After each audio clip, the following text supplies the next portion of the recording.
Today, let's learn Nadi Shuddhi Pranayama. The classical texts say that there are 72,000 nadis in the human body through which pranic energy flows, and purification of these nadis or pathways is called Nadi Shuddhi Pranayama.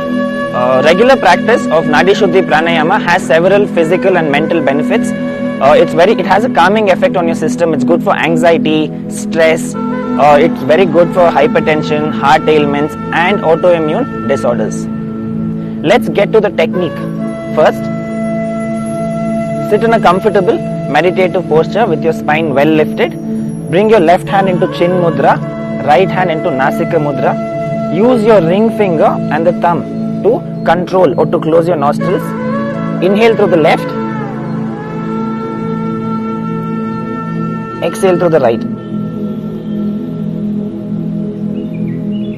Now inhale through the right. Exhale through the left.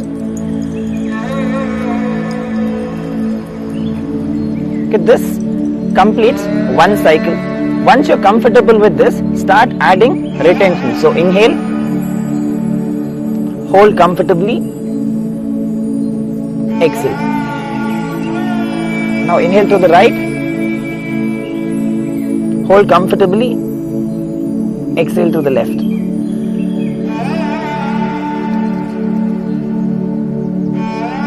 Try to lengthen your exhalations. Let the exhalations be longer than the inhalations. This has a very calming effect on your system.